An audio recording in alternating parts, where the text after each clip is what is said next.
बिल्लाहि मिनश्शैतानिर्रजीम बिस्मिल्लाहिर्रहमानिर्रहीम रब्बिश इश्रह ली सदरी वयस्सिर ली अमरी वाहलुल उक़दतम मिन लिसानी यफ़क़हू क़ौली। असल में अभी अंदाज़ा ये हो रहा है कि कहानी लिखना तो बहुत आसान काम है, लेकिन उसको बयान करना बहुत मुश्किल काम है। असल में कहानी तो हर शख्स लिख सकता है, ये एक मेरा तजुर्बा है। क्योंकि अगर मैं किसी शख्स को ये कहूँ कि आज सुबह से लेकर शाम तक जो तुमने किया है उसको बयान कर दो, हाँ ये ज़रूर डिपेंड करता है कि उसके रोज़ो शब गुज़रते कैसे हैं और फिर उसको लिखना भी आना चाहिए। तो कहानी हर शख्स के साथ हो रही होती है, कोई वाक़या हो रहा होता है, लेकिन कहानी को उसके असलूब में बयान करना, उसको लिखना, ये दरअसल एक कलमकार का कोई शाहकार बनता है।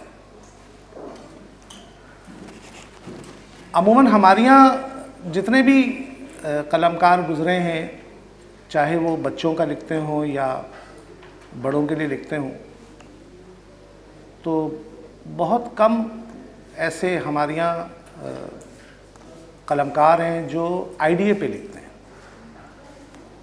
और तहरीर वही बहुत अच्छी होती है जो किसी आइडिया पे। आप सोचेंगे आइडिया क्या होता है? आइडिया ये समझ लें कि वन लाइनर आपके दिमाग में आता है, एक वन लाइनर। अगर बच्चों के लिए लिख रहे हैं, बच्चों के लिए अगर लिख रहे हैं तो वो वन लाइनर बच्चों के लिए क्या हो सकता है? हमारे यहाँ बच्चों के राइटर ज़रा कम होते हैं। शुरू में वो बच्चों के लिए लिखना शुरू करते हैं, पहला जो पैराग्राफ होता है वो होता तो बच्चे के लिए, लेकिन जब कहानी आगे बढ़ना शुरू होती है तो आहिस्ता आहिस्ता वो बालिग लोगों से भी ऊपर चली जाती है और आखिर में वो उसी तरह ख़त्म होती है जो 1 लाख कहानियाँ ख़त्म हो चुकी होती हैं और वो हंसी खुशी रहने लगे। ये होता है। अच्छा, एक वक्त ऐसा भी गुजरा है हमारे बच्चों के अदब पे कि जब कहानी शुरू होती थी तो कहा जाता था बच्चों के लिए लिख दें, तो वो शुरू करते थे एक था बादशाह, और वो बादशाह जो था वो बे औलाद था।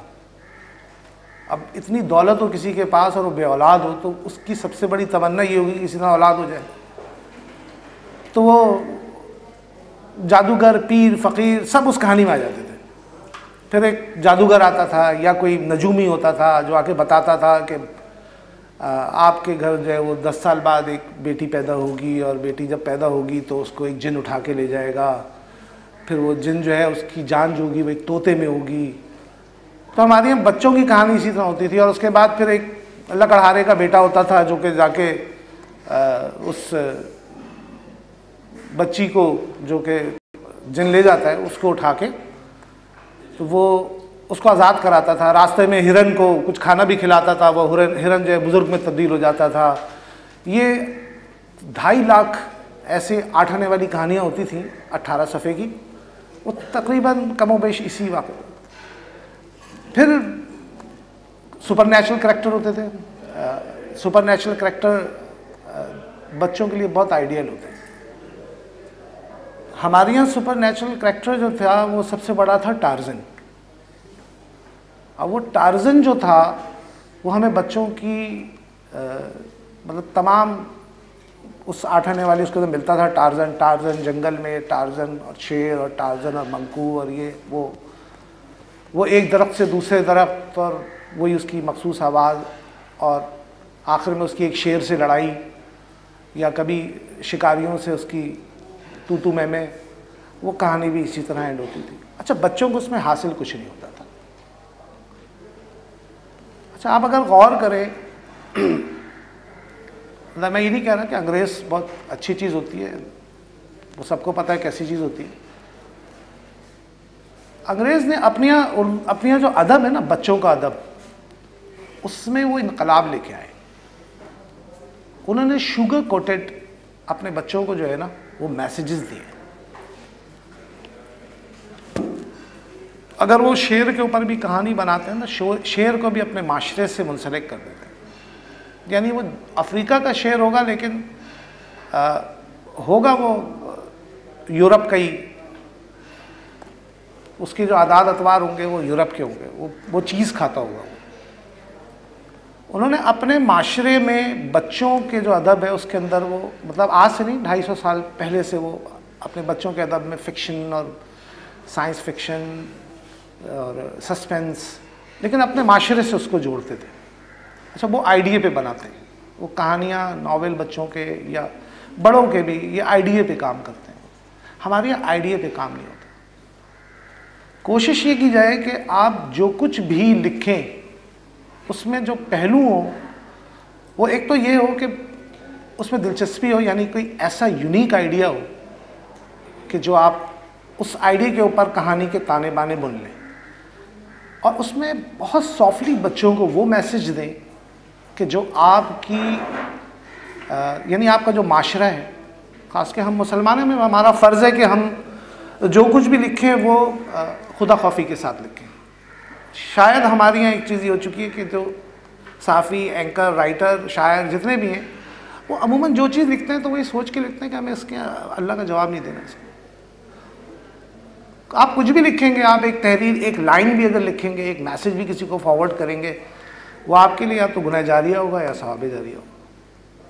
हमारे यहाँ ज़्यादातर जो छाए हुए हैं राइटर्स, या जो छाए हुए हैं एंकर पर्सन, जो छाए हुए हैं सहाफ़ी, वो किसी पर भी कोई भी इल्ज़ाम लगा के कहानी तरतीब दे देते हैं, और उनको ये नहीं होता कि ये इनको किसी मतलब अल्लाह ताला को जवाब दे।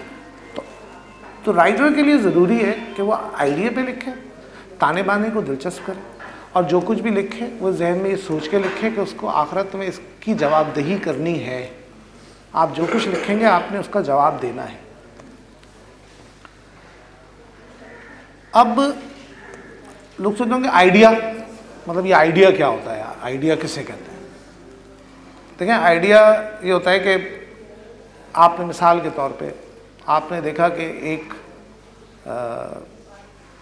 दो गाड़ियों में तसादुम हो गया।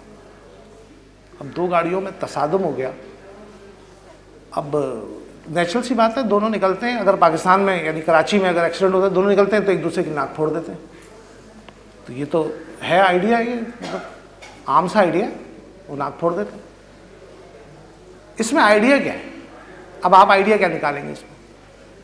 कराची के अंदर आप कराची के माहौल को दिखा रहे हैं और उसमें दो गाड़ियों में तसादुम हुआ है, तो उसमें आइडिया ये है कि इन दोनों की जो गाड़ी की टक्कर हुई है, वो दोनों उतरे हैं, तो वो दोनों जब लड़ने के लिए उतरे हैं तो एक दूसरे के जब सामने खड़े हुए हैं तो उसने एक दूसरे को पहचाना है, अरे हम तो स्कूल में एक साथ पढ़ते थे। ये आइडिया है। यहाँ से निकलती है फिर कहानी। अब जब वो स्कूल में साथ पढ़ते थे तो फिर स्कूल के वाक़यात, बातें, और उसी दौरान कोई ऐसी दिलचस्प बात, एंड ऐसी जगह हो रहा हो। आइडिया ये तो चले एक वाक़याती आइडिया है। अब मैं आपको बताता हूँ वन लाइनर क्या होता है। थोड़ा सा मैं अपना एक बता दूँ कि मैं साथी से फारिग होने के बाद मैंने शायद 2 या 3 तहरीरें शायद साथी के लिए दोबारा लिखी हूँ। मैंने बिल्कुल तहरीर वहरीर लिखना छोड़ दी थी। मैं एडवर्टाइजिंग के शोबे से मुंसलिक हो गया था और कॉन्सेप्ट राइटिंग और जिंगल राइटिंग इस तरफ मैं लग गया। तो मेरा एक लंबी तहरीरों से नाता जो है ना वो टूट गया था। अच्छा, मैं जब साथी का एडिटर था तो उस वक्त मेरी कोशिश खुद भी ये होती थी कि मैं जब लिखूं तो 3 सफ़े 2.5 सफ़े से ज़्यादा ना लिखूं, और जो आती थी राइटिंग, जो मुझे तहरीरें भेजते थे, मैं उनको बहुत काट पीट के किसी तरह 2.5 सफ़े पे 3 सफ़े पे कर देता था। तो उसकी वजह ये होती थी कि मेरे जहन में उस वक्त ये था कि क्योंकि मैं खुद जब साथी में आया था तो मैंने शायद बमुश्किल कोई 18 सफ़े की कभी एक साथ कोई किताब पढ़ी। मुझे नहीं आता था, पढ़ना नहीं आता था किताबों को, लिखना तो दूर की बात। तो वो हादसाती तौर पे मैंने लिखा था। जो कुछ भी लिखा था वो एक हादसाती तौर पे लिखना शुरू किया था, और फिर शोबा इश्तहारात से एक शख्स उठ के मजलिस दारत और वहाँ से फिर एडिटर बनता है। ये तो सानिया था साथी पे। तो लिखी जो तहरीरें लिखने की कोशिश होती थी कि जो खुद लिखूं या दूसरों को कहूं लिखने को, वो छोटी होनी चाहिए। और आज ये वक्त में साबित किया, अब छोटी बातों का ज़माना आ चुका है। आप खुद एक बहुत बड़े कोड, कोई आप फेसबुक का, व्हाट्सएप का, वाइबर का दौर है, आपको कोई फेसबुक के ऊपर भेजता है, कोई बड़ा कोड भेजता है, तो आप बहुत स्क्रॉल करके आगे बढ़ जाते हैं। आपको तस्वीरों से ज़्यादा इंटरेस्ट होता है, वो जो चोच बना के सेल्फियाँ होती हैं उससे ज़्यादा इंटरेस्ट होता है लोगों को। अब तो लोग खाना पकाने के बाद वो तस्वीर भी भेज देते हैं कि ये आज मैंने मेथी आलू बनाया है। ये चेंज होते हैं हालात, वक्त, प्रायोरिटीज़ जो हैं वो बदलती रहती हैं, तरजीहात में तब्दीलियाँ आती रहती हैं। तो कोशिश ये करनी चाहिए कि तहरीर को तो छोटा करके लिखा जाए, जुमले भी छोटे हों। क्योंकि जब मैं एडवर्टाइजिंग के शोबे में आया और पता ये लगा कि एक ऐसी प्रोडक्ट जो कि जिसकी मंथली जो है वो सेल जो है वो 3-4 करोड़ 5 करोड़ की सेल है, उसको एक लाइन में 2 लाइन में आपने डिस्क्राइब करना है। उसका साइन बोर्ड जो लगना है वो उसमें से 2 लाइनें लगनी हैं बकिया प्रोडक्ट की शक्ल में। तो अब आप करें क्या? तो मुझे वहाँ बहुत काम आया है। छोटे छोटे अल्फाज होते हैं, बहुत छोटे छोटे जुमले जो होते हैं ना, वो मशहूर हो जाते हैं। मतलब मैं वैसे एक बात, यानी नवा है सोड़िया, आपको हर आदमी के मुंह से आप सुनते हैं, ये लाइंस होती हैं। मतलब खालिस ही सब कुछ है, ये लाइंस हैं। इन लाइंस के ऊपर जो है ना वो पूरी स्टोरी उसके पीछे होती है। कहानियों के अंदर भी ख़ास के जो, अगर आप बच्चों के रिसालों में कहानियाँ लिखना चाहते हैं या आप उसको आगे अपना एक मुस्तकिल मशगला भी बनाना चाहते हैं, क्योंकि ये मैं आपको बता दूं कि ये कोई मुस्तकिल इनकम नहीं हो सकती, मुस्तकिल मशगला ज़रूर हो सकता है। अगर आप इसको मुस्तकिल जो है वो मशगला बनाना चाहते हैं तो कोशिश ये करें कि मुख्तसर बात करें, मुख्तसर लिखें। हाँ, अगर आप नावल लिखना चाहते हैं तो मैं आपको बताऊंगा आगे नावल लिखने के लिए भी क्या करना पड़ता है। मुख्तसर कहानियाँ तो आप आइडिया पे लिखेंगे, 1 लाइनर के ऊपर सोचेंगे और उसके बाद आप उसको उसके ताने बाने को मुख्तसर करके बयान करेंगे। यानी मिसाल के तौर पर बकरीद का वाक़या, गाय भाग गई। अब गाय भाग गई में कोई यूनिक पहलू निकालें ना, खुद सोचें उसमें यूनिक पहलू क्या हो सकता है।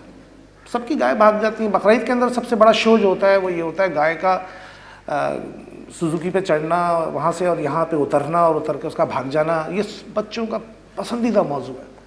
मतलब आप देखेंगे तो अब बच्चों का पसंदीदा मौजू है। वो पिछली गली वाले कलीम भाई जो है ना 1 लाख की गाय लाए। ये बच्चों की दिलचस्पी है, आप इससे बाहर निकल नहीं सकते। ये दिलचस्पी है बच्चों की, इसमें आइडिया ढूंढे।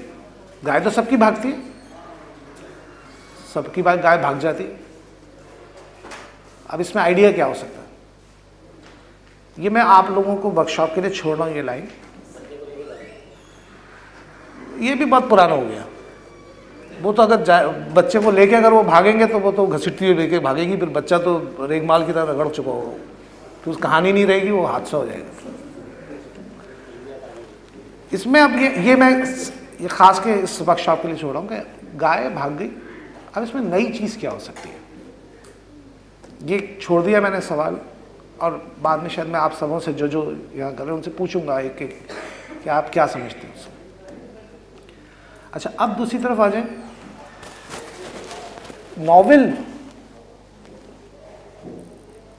नॉवेल कैसे लिखा जाता है। नॉवेल होता है कोई प्रिंटेड 300, 350, 400, 1000, 900, 700 सफ़ात पर।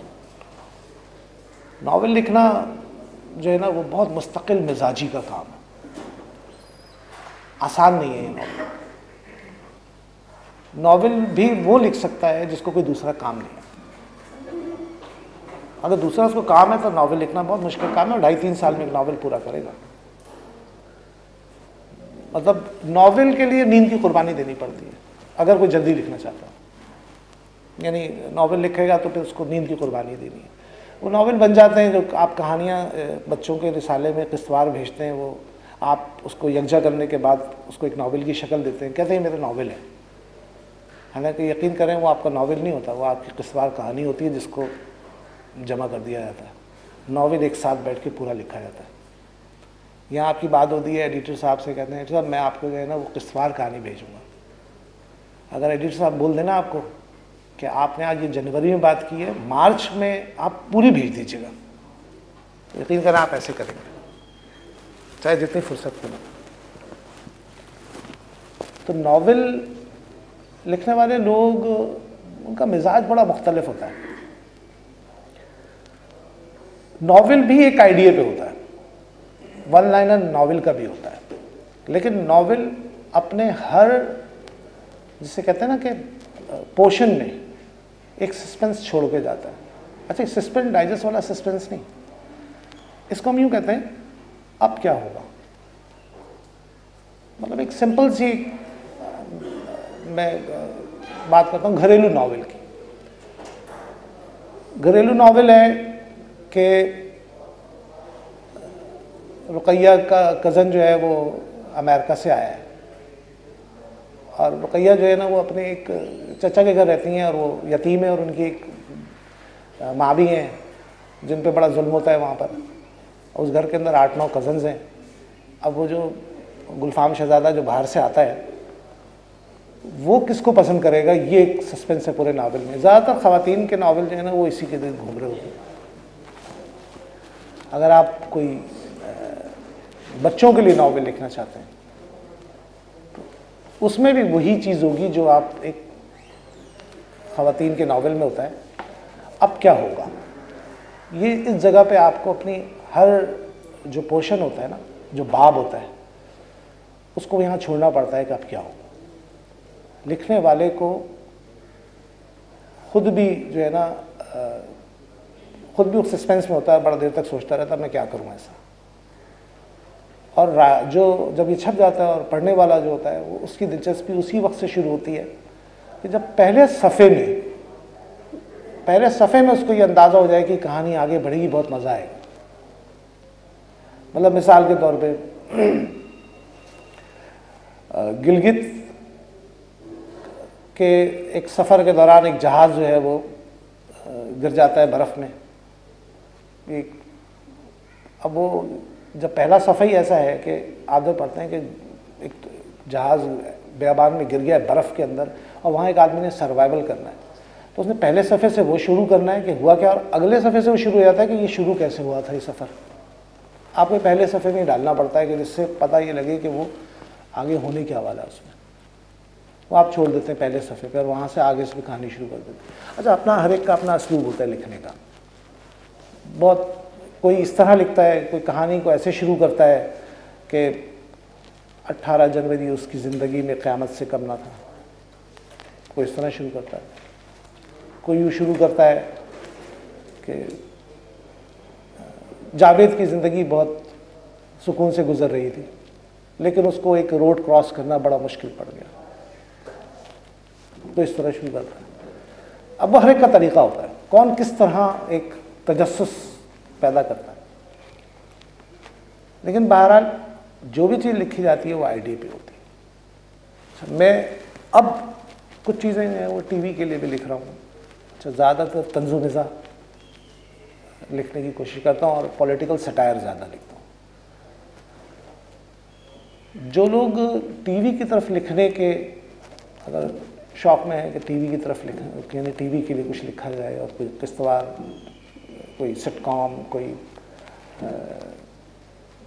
वो क्या कहलाता है, वो 100 सफ़े की 100 किस्तों की जो कहानी होती है, सोप, कोई सीरियल, तो सोप तो बेगम लिखा जाता है, वो तो बस जो आता जाए वो लिखते जाओ, जो रिव्यूअर को पसंद है उसमें वो आप लिखते जाएं, हासिल कुछ नहीं होता सोप में। तंज़ो मिज़ाह में बहरहाल आप बहुत शुगर कोटेड बहुत अच्छी बातें कह जाते हैं।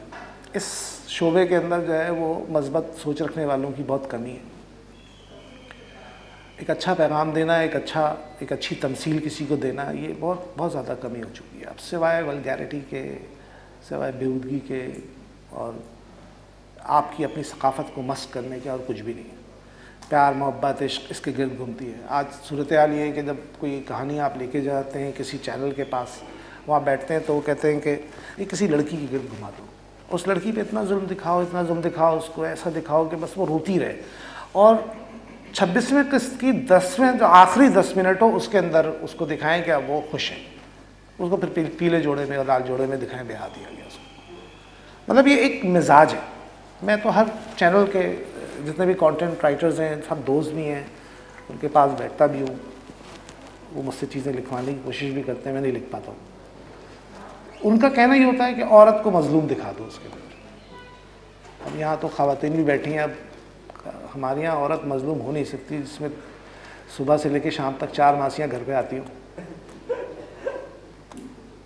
पोछे की अलग होती है, इस्त्री की अलग है, बर्तन धोने की अलग है, और यहाँ तक कि अब तो रोटियाँ और सालन भी पका लेती है शाम को।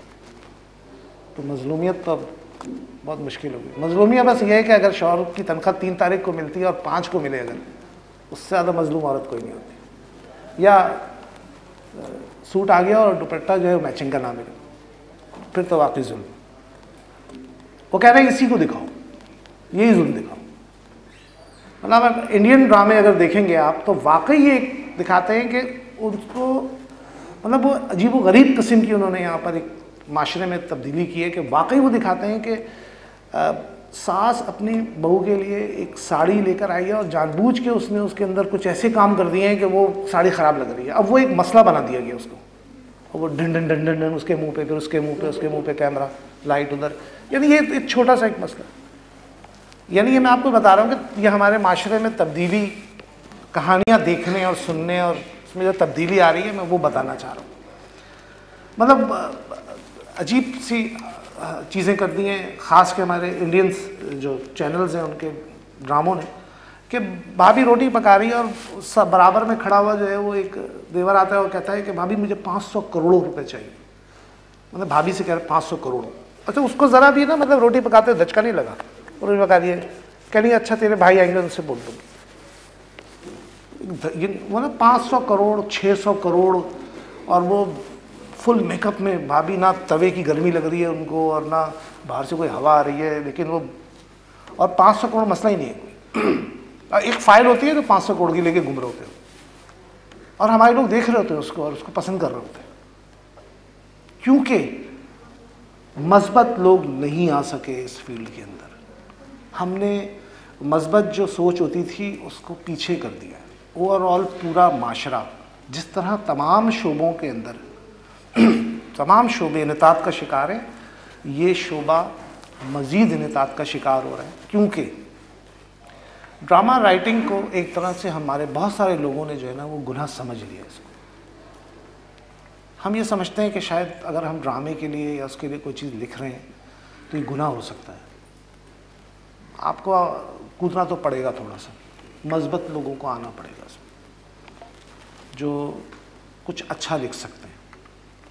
हमारे यहाँ इंस्पिरेशन जो है वो आ रही है इंडियन ड्रामों से, अब राइटर्स में, और ये आप मजबूरी है, ये चैनल फंडेड चैनल हैं, इन्होंने ये तय किया हुआ है कि माशरे को बिगाड़ना है, ये माशरे की अच्छाई नहीं चाहते।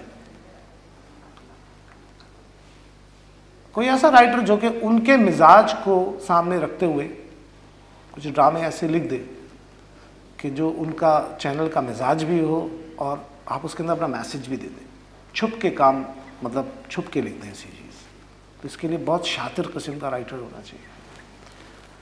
मज़ाहिया ड्रामों में खासियत ये होती है कि आप बहुत सारी बातें मज़ाहिया मिज़ाह में कह जाते हैं, मैसेज दे जाते हैं, वो पकड़ में नहीं आता, क्योंकि मजाक हर एक के समझ में आता भी नहीं। तो इसीलिए ज़िया-उल-हक़ के ज़माने में आपको शायद वो 50-50 आता था, ज़िया-उल-हक़ को बहुत पसंद था, वो पर्सनली उसको देखा करते थे बाकायदा। जब ज़िया-उल-हक़ कुछ भी है मतलब लोगों को लाख इख्तलाफ सही, उसका एहसान भी बहुत है हमारे माशरे में। उसके ज़माने में काफ़ी अच्छे राइटर्स जो थे ना वो टीवी के लिए लिखना शुरू हुए, जो कि नहीं लिखना चाहते थे, और बड़े अच्छी चीज़ें लिखी गई। वो अमूमन उनके साथ वो इस तरह के मजाक उस 50-50 में हो जाते थे कि जो कि मतलब डायरेक्टली उस सरकारी दफातर और सरकारी महकमे और वजारतों को वो तंज कर देते थे। वो जाने देते थे उसमें, लेकिन ये किसी ड्रामे के अंदर नहीं हो पाता था। तो हमारे यहाँ एक ईरा गुजरा है कि वो वडेरों, जागीरदारों, नवाबों के खिलाफ ड्रामे बनते थे। फिर एक नया ईरा आता है और उसके अंदर मोहब्बत, इश्क और चाहत शुरू हो जाती है, जो कि अब ख़त्म नहीं हो रही है। मतलब मोहब्बत के सिवा कोई गम ही नहीं है किसी को। अब आप पहले नौजवानों की बेरोज़गारी के ऊपर ड्रामे हो जाते थे पूरे, माशरे की बुराइयों के ऊपर ड्रामे पूरे बन जाते थे। यहाँ तक कि पीटीवी में एक ड्रामा दायरे नाम का शुरू हुआ था, जो हदीसों के ऊपर ड्रामा होता था। ये सब ख़त्म हो चुका है, क्योंकि अब बिजनेसमैन के पास आ चुकी हैं ना चीज़ें, कारोबारी लोगों के पास आ गई। चैनल कारोबार, वो कहते हैं कारोबार करना। इस तरह से आप अपनी तहरीरों को बेहतर करें, इतना खूबसूरत करें कि अगर आपकी कहीं आप अगर कहीं जाते भी कोई ऐसी चीज़ लेकर, तो आप उसके अंदर कोई मस्बत पहलू डाल के आप उस इंडस्ट्री में दाखिल हो। तो बात तो खैर शुरू हुई थी तहरीर लिखी कैसे जाए, तो उसी तरफ फिर वापस आ जाते हैं। तो तहरीर लिखने के लिए कागज़ और कलम बहुत ज़रूरी है।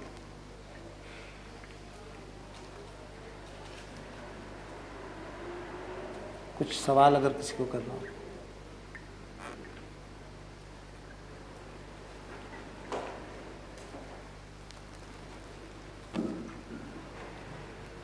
बदलते हुए हालात के लिहाज से क्या अदीब को भी बदलते रहना चाहिए अपने आप को? मतलब अदीब तो मेरा ख्याल है कि शायद वो एक रास्ता दिखाने वाला पद होता है, जो किसी को जो है वो रास्ता दिखाता है कि इस तरफ और रास्ता इस तरफ। अगर कौम जो है दूसरी तरफ जा रही है, ऐसा तो नहीं है कि अदीब भी जो है उसी तरफ भीड़ चाल में शामिल हो गए। उनको भी अगर वो पढ़ने पर आगे नहीं है तो उनको जो है वो दो लोगों की कहानी या एक लाइन का जो है वो जैसे कह रहे बयान कर दें, या उनको ये कुछ जो है उनको उस तरह से दिलचस्प बना के पेश करे कि वो चलें दो सफ़ों की कहानियाँ पढ़ते हों, कम से कम जो है वो 3 सफ़ों में तो हमारा हो जाए। दिलचस्प होगा तो लोग पढ़ते भी हैं, लंबी कहानियाँ भी पढ़ लेते हैं पढ़ने वाले। लेकिन मसला ये अदीब को तो मैं नहीं कह रहा चेंज होना, मैं तो कह रहा हूँ कि उसको तो इसको बदलना है खुद। जो मस्बत सोच रखता है उन्होंने इस तो मैंने आपको बताया ना कि जो माशरे में इन हो गई ये चीज़ें, एक हिंदू कल्चर जो आपके यहाँ डाला जा रहा है और हिंदू कल्चर से इम्प्रेस हो रहे हैं। मॉर्निंग शो शुरू ही हिंदू कल्चर से होता है, डांस गाने डांस, वो आपके दिमाग में डाला जा रहा है। आपने ऐसा राइटर बनना है, था अदीब बनना है, आपने उनका लिबादा मतलब दिलचस्प इतना कर देना, इतनी अच्छी चीज़ कोई चीज़ लिखी जाए कि वो आपकी चीज़ को एक्सेप्ट कर ले, वरना उनका लिबादा ओढ़ के तो आप नहीं कर सकते हैं। आपको तो अलग बनना है, अलग होना है। अगर ये छोटे से थोड़े से भी लोग हैं और ये कहीं लिखते भी हैं, तो कम से कम यहीं से शुरू हो जाए ना। आपने अपने आप को थोड़ा सा तब्दील तो करना है, कि उस तरह नहीं तब्दील करना है कि आप जो है वो वेस्ट कोट और शलवार कमीज़ की जगह एक फटी हुई जीन्स पहन लें, वैसे नहीं तब्दील करना है। लेकिन आपने माशरे का तो माशरा तो रोज़ बदल रहा है, माशरे में हर रोज़ एक नई चीज़ हो रही है। देखें ना, हर रोज़ एक नई करप्शन की कहानी आती है और नए स्टाइल की आती है, नई नई वीडियोस। आज फेसबुक ने बहुत सारी ऐसी पर्सनल लोगों की वीडियोस दिखा दी हैं कि जो अपनी जगह खुद वाक़ई है। अभी मैं एक वीडियो देख रहा था, कोई सबा खान नाम की लड़की है, वो शराब पी के वहाँ खड़ी थी और थाने गई हुई थी। अभी भी तो एक कहानी है ना, उसके पीछे क्या स्टोरीज़ हैं, क्या है वो आपको नहीं पता होता। एक छोटी सी क्लिप आई हुई है। तो माशरा तो रोज़ाना या इन्हदाद का शिकार है, या कहीं थोड़ा बहुत कहीं इंप्रूवमेंट भी हो जाती है। आपने तब्दील नहीं होना है अपने आप को, आपने उस असलूब को अपनाना है जो आजकल चल रहा है, आज जो चल रहा है असलूब को अपनाना है। मुख्तसर बात में लेकिन उस असलूब को बयान करना है। मैं बच्चों के लिए बता रहा हूँ मुख्तसर। अगर आप आगे जब बढ़ के प्रोफेशनल राइटर बनना है, तो प्रोफेशनल राइटर मैं आपको बता दूँ ये मशगला हो सकता है, लेकिन बच्चों की कहानियाँ या उसके अंदर कोई ये प्रोफेशन नहीं हो सकता। प्रोफेशन तो वो सब बनता है जब आप टीवी वगैरह के लिए मुस्तकिल लिखने आपके कम से कम हफ्ते में 2 एपिसोड आते हो किसी चैनल पे, तो शायद आपको अच्छे पैसे मिल जाए। या पॉलिटिकल सटायर आप लिखते हो किसी चैनल के लिए, तो अच्छे पैसे मिल जाएंगे। लेकिन वो भी मुस्तकिल काम नहीं है, आपको कुछ ना कुछ आलू प्याज तो बेचना पड़ेगा, ये तो करना पड़ेगा, या चाय का होटल ही खोलना पड़ेगा, काम तो करना पड़ेगा कुछ।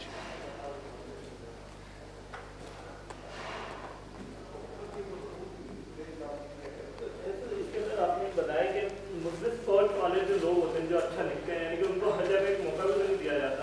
यानी कि अगर आप पालात में लिखे हैं या मैगजीन में लिखे हैं, तो जैसे इस्लामी का जो मज़ामी लिखे जाते हैं, तो ये हर अखबार की भी पॉलिसी नहीं होती कि वो जो है हर दिन मैंने कोई इस्लामी मज़ामी लिखे यहाँ पे।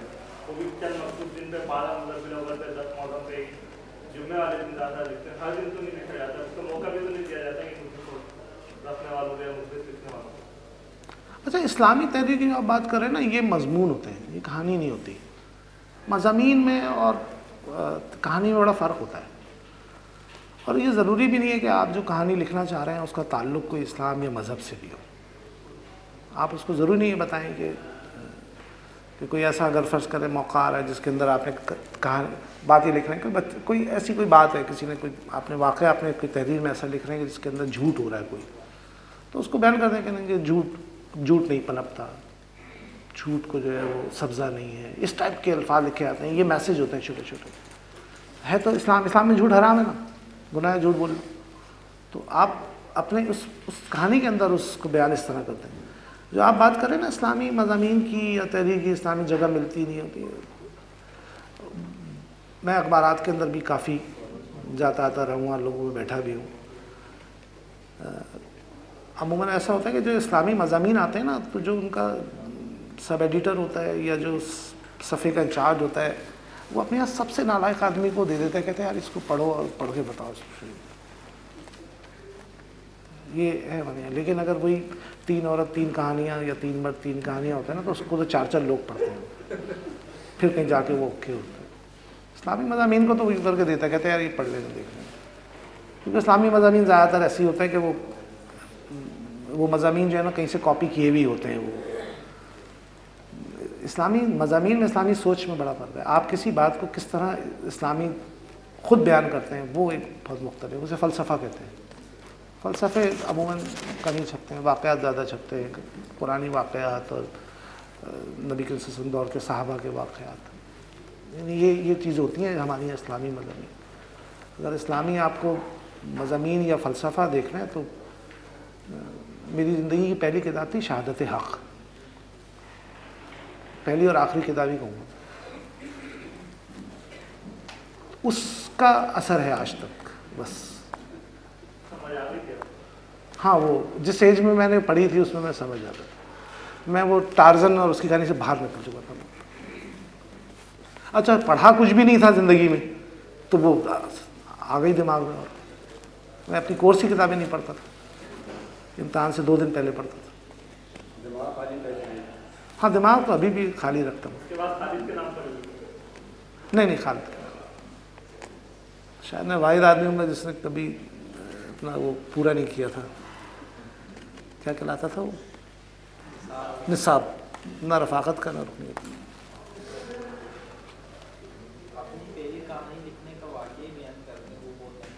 वो नमक वाली जो कहानी थी, हाँ, वो शोबा इश्तहारात में था मैं। तो एक जगह मैं इश्तहार लेने के लिए गया, ब्रुक बॉन्ड, तो वो आयोडाइज सॉल्ट बना रहे थे वो लोग, ब्रुक बॉन्ड आयोडाइज सॉल्ट। तो मैं जब गया तो उन्होंने कहा कि ठीक है हम आपको इश्तहार दे देते हैं, लेकिन उसमें एक पेज आपको अंदर हमें एक्स्ट्रा बैक पेज देंगे हम आपको। अच्छा, मैंने अपने जो लेटर होता था उसमें उसको बैक पेज जो उस वक्त 7,000 रुपये का था, 10,000 कर दिया था मैंने खुद ही, मतलब चेंज करके, क्योंकि मैं बड़ी कंपनी में जा रहा था। तो उन्होंने मुझसे कहा कि आप एक अंदर हमें एक पेज और भी ऐसा दें जिसके अंदर कहानी हो इस टाइप की, एक सफ़े की। मैंने ज़िंदगी में कभी कहानी नहीं लिखी, समझ में आता कहानी कैसी होती है। और उन्होंने कहा जी आप एक कहानी लिखें, इसमें नमक के ये नुकसानात हैं और हम जो नमक बना रहे हैं उससे ये फ़ायदे हैं। तो उनका एक लिटरेचर छोटा सा पढ़ा, उसके बाद ऑफिस पहुंच के साथी के दफ्तर पहुँचे और जल्दी जल्दी मैंने एक सफ़े की पूरी कहानी लिखी, क्या नमक नुकसानदेह है, ये लफ्ज़ उसका हेडिंग थी। जल्दी जल्दी लिख के एक छोटी सी तमसील के एक बाप और बेटे की गुफ्तगू थी उसमें, वो लिखी। और लिखने के बाद जो है वो अगले दिन ही मैं उनके पास पहुंच गया लिख कर के, ये जी ये मैंने लिख दिया और ये आप इश्तहार दें। तो उन्होंने यूँ करके पढ़ा और पढ़ने के बाद अपने स्टाफ को उसको सबको दिया, उनका ठीक है ये सही है, और वो छप गया। जब मैं मतलब छपने से पहले जब कायस राज एडिटर थे हमारे, उन्होंने पढ़ा, उन्होंने कहा ये क्या चीज़ है, ये किसने किया? मैंने कहा ये ना जो इश्तहार है वो उसके साथ मिला है, ये वो कह रहे हैं एक सफ़ा लगा है। तो उन्होंने यूँ करके पढ़ा और पढ़ने के बाद उन्होंने कहा अब आप कल से मजलिस इदारत की भी जिम्मेदारी आपके साथ होंगे उनके। अच्छा, मजलिस इदारत वालों से उससे हमारा वास्ता इसलिए नहीं होता था कि हम सुबह आते थे और शाम को चले जाते थे। हमारे मुलाकात भी बहुत कम होती थी, इज्तिमा में होती थी या कभी कभार साथ बैठ जाते थे, ऐसे बहुत कम मुलाकातें होती हैं। और जब मैं नया नया साथी में जब आया था इश्तारात में, तो मेरी तो कोशिश होती थी कि 4 बजे 5 बजे भाग जाऊँ, क्योंकि टेप बॉल खेलना होता था, क्रिकेट खेलनी ज़रूरी होती थी। तो वहाँ से शुरू हुआ, मजलिस इदारत में आ गए। उसके बाद फिर ऐसे एक दिन मुड़वा में कहानी भी लिख देते हैं, कोई कहानी भी लिख दी। अच्छा, अपनी बादशाहत थी, खुद ही छपा भी दी। अगले एक गैप करके अगला वाला जो शुमार, उसके बड़ा इंतज़ार होता था कि उसमें तबसरे आएंगे लोगों के। और जब लोगों के तबसरे तो मेरे पास ही आते थे, जिसमें तनकीद की होती है, फाड़ के फेंक देता, खत आया ही नहीं। तो यहाँ से लिखना शुरू हो गया। अच्छा, लिखने की एक बात मैं बता दूँ कि शायरी या तहरीर या मुसव्वरी ये खुदा की तरफ से होती है, अल्लाह ताला की तरफ से तोहफ़ा होती है, अल्लाह ताला ही देता है। इसमें कोई भी आदमी कहे ना कि मैंने ये लिखा है, कुछ भी कह ले, सर पीट ले, उसने नहीं लिखा ये अल्लाह ताला लिखवाता है। ये सलाहियत अल्लाह ताला देता है प्योरली। इसमें अगर कोई आदमी गरूर कर रहा है कि मैं बहुत अच्छी शायरी करता हूँ, मैं बहुत अच्छा लिखता हूँ, तो वो बेवकूफ़ होता है। ये जो होता है, ये मुसव्वरी हो गई, या ये शायरी हो गई, या ये स्कल्पचर बनाना हो गया, ये सारा ये अल्लाह ताला ने दी होती है सलाहियत। और ये अल्लाह ताला हर एक को नहीं देता, बहुत कम लोग। इसी तरह गाना है, गाना जो लोग गाते हैं वो हर कोई नहीं गा सकता गाना, हर कोई म्यूज़िक डायरेक्टर नहीं हो सकता। ये कुदरती होती हैं कुछ चीज़ें जो अल्लाह ताला लोगों को देते हैं। पढ़ाई से डॉक्टर बन जाता है, अच्छा या बुरा अपनी मेहनत से बनता है। इंजीनियर पढ़ाई से बन जाता है, चार्टर्ड अकाउंटेंट बन जाता है। राइटर कोई भी नहीं बन सकता खुद। कहीं स्कूल नहीं है कि जहाँ पे कहा जाए कि ये राइटर बनाते हैं, ये बहुत मुश्किल होता है। जो कुछ कहा अल्लाह ताला उस पर अमल करने की तौफीक अता फरमाए, और हमें अपने पाकिस्तान, अपने इस्लाम के लिए बेहतर से बेहतर चीज़ लिखने और सोचने की तौफीक अता फरमाए। आमीन।